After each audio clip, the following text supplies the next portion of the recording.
Mikoyan-Gurevich, known to the world simply as MiG, founded in 1939 by Artem Mikoyan and Mikhail Gurevich, it became the Soviet Union's answer to a single question: how do you build the fastest interceptor possible? It specialized in high-altitude, high-speed fighters designed to defend Soviet airspace rather than dominate it on offense. Its most famous products were the MiG-15, which shocked American pilots over Korea, the MiG-21, the most produced supersonic jet in history, and the MiG-29, a nimble dogfighter built to counter NATO's fourth-generation fighters. These aircraft flew under dozens of flags, from the Warsaw Pact to Vietnam, India, and much of the Middle East, almost always as frontline defenders rather than long-range strike platforms. MiG existed because Soviet doctrine prioritized speed and altitude over range or payload, betting that a faster, simpler interceptor could beat a heavier Western jet before it ever reached its target. That bet paid off in volume alone. More than 60 countries have operated MiG aircraft, and the MiG-21 alone was built in greater numbers than any other supersonic jet ever made. It never matched Western fighters in electronics or comfort. But mention a Soviet jet to almost anyone, and MiG is the name they say first, whether they know the company behind it or not. Sukhoi, formerly OKB-51, founded in 1939 by Pavel Sukhoi, the Bureau spent decades in MiG's shadow before becoming the Soviet Union's leading builder of rugged frontline fighters and ground attack aircraft. It built tactical jets designed to survive punishment close to the battlefield, not just win dogfights at altitude. Its lineup included the Su-7 fighter bomber, the swing-wing Su-17, the heavily armored Su-25 attack jet nicknamed the Frogfoot, and the Su-27, a long-range air superiority fighter that eventually rivaled anything the West could field. These aircraft served Soviet and later Russian forces directly in conflicts from Afghanistan to Syria, prized for absorbing damage and operating from rough forward airstrips. Sukhoi existed to solve a problem MiG's interceptors couldn't: a jet that could survive ground fire, carry heavy ordnance, and keep flying missions day after day near the front. That toughness became its signature advantage over sleeker, more fragile Western designs. The Su-27 family alone has been built in thousands of units and exported to more than a dozen countries, still forming the backbone of Russia's Air Force today. Sukhoi was never the Bureau chasing headline speed records. But when a Soviet pilot needed an aircraft built to take a hit and fly home, it usually came from Sukhoi. Tupolev, formerly OKB-156. Founded in 1922 by Andrei Tupolev, it became the oldest and most enduring of all Soviet aircraft bureaus, outlasting nearly every rival by decades. It built heavy bombers, strategic missile carriers, and commercial airliners, treating long-range flight as a single engineering problem rather than separate military and civilian ones. Its most significant aircraft included the Tu-16 jet bomber, the turboprop Tu-95 Bear, still flying combat missions today, and the Tu-144, the world's first supersonic airliner. These aircraft carried nuclear weapons across the Arctic on standing alert, patrolled contested airspace near NATO borders, and in the Tu-144 case tried to beat Concorde into commercial service.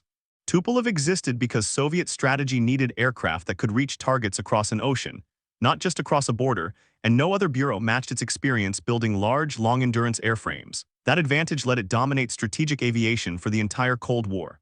The Tu-95 has now been in service for over 65 years, longer than almost any military aircraft ever built.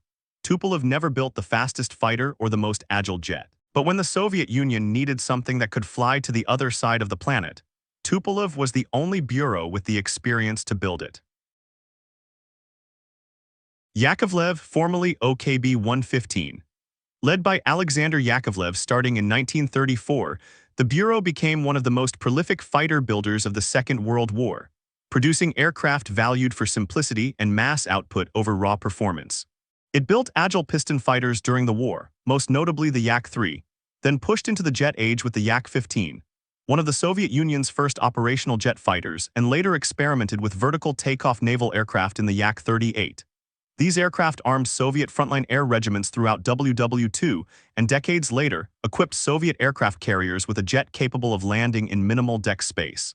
Yakovlev existed because the Soviet Union needed fighters that factories with limited skilled labor could actually build in huge numbers, not just aircraft that performed well on paper.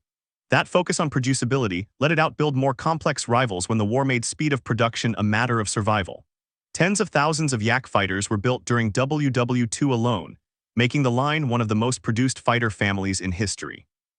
Yakovlev was rarely the most advanced bureau on the drawing board, But when the Soviet Union needed fighters fast and in overwhelming numbers, Yakovlev delivered them. Ilyushin, formerly OKB-240. Led by Sergei Ilyushin starting in 1933, the Bureau built its reputation on aircraft engineered to survive punishment rather than avoid it, a philosophy that carried from the battlefield into civilian transport decades later. It specialized in heavily armored ground attack aircraft and later military and passenger transports, prioritizing durability and payload over speed. Its most significant designs included the Il-2 Sturmovik, the most produced military aircraft in history, and later the Il-76 heavy transport and Il-18 passenger airliner. The Il-2 flew low over German lines, providing close air support, its armored hull letting it absorb ground fire that would destroy lighter aircraft, while the Il-76 went on to serve as the backbone of Soviet and Russian military airlift for decades. Ilyushin existed because Soviet forces needed an aircraft that could fly directly into enemy fire and keep functioning, something no fighter bureau was built to solve. That armored, damage-tolerant approach became Ilyushin's defining advantage over lighter, faster designs that couldn't survive the same missions. More than 36,000 Il-2s were built during WWII, a production figure no other combat aircraft in history has matched. Ilyushin was never elegant or fast, but it built the aircraft German troops feared most on the Eastern Front, and its transports still keep militaries and airlines moving today. Antonov, formerly OKB-153. Led by Oleg Antonov starting in 1946, the Bureau emerged after the war with a singular focus: heavy cargo transport and rugged utility aircraft capable of operating from unprepared airstrips across the Soviet Union's vast, often roadless territory. It built massive transports designed to move troops, vehicles, and equipment over enormous distances, scaling up repeatedly until its aircraft became the largest in the world.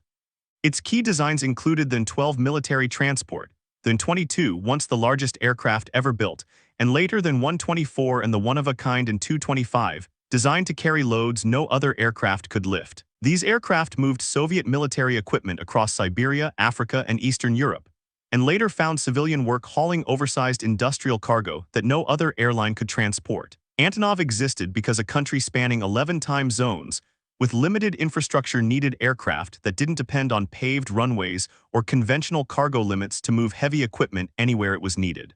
That focus on scale and rough field capability became a niche no Western manufacturer seriously contested. The An-225, built as a one-off, still holds records for the heaviest single-item cargo ever flown by aircraft. Antonov never built a fighter or a bomber, but when something needed to move that nothing else on Earth could carry, it usually came from Antonov. MiL, formerly OKB-329.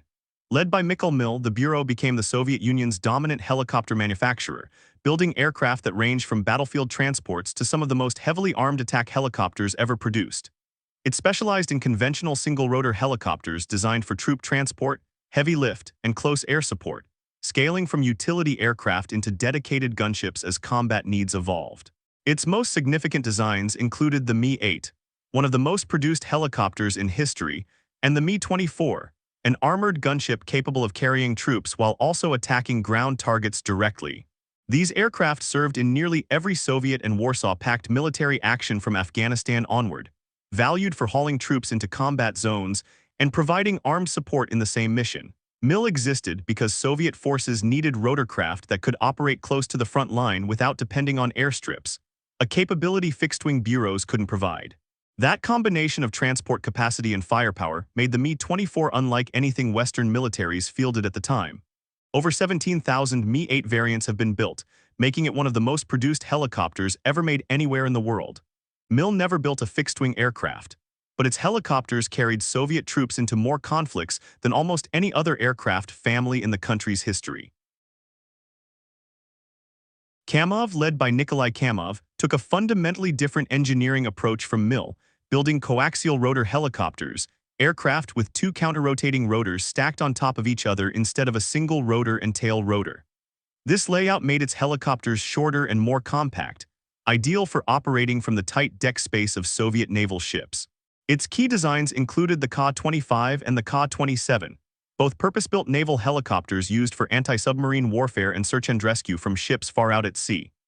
These aircraft flew from Soviet cruisers and destroyers, hunting submarines and supporting fleet operations in conditions where a tail-rotor helicopter's length and complexity became a liability on a moving deck. Kamov existed because the Soviet Navy needed helicopters that could fit and operate safely on ships that Mil's larger designs weren't suited for, a naval requirement that demanded an entirely different rotor configuration. That compact coaxial layout gave Kamov a monopoly on Soviet naval helicopter aviation for decades. The Ka-27 family remains in active service with the Russian Navy today, still flown from ships the Ka-25 was originally designed for generations earlier. Kamov never competed with Mil on land. But at sea, where deck space mattered more than raw size, Kamov was the only bureau the Soviet Navy trusted.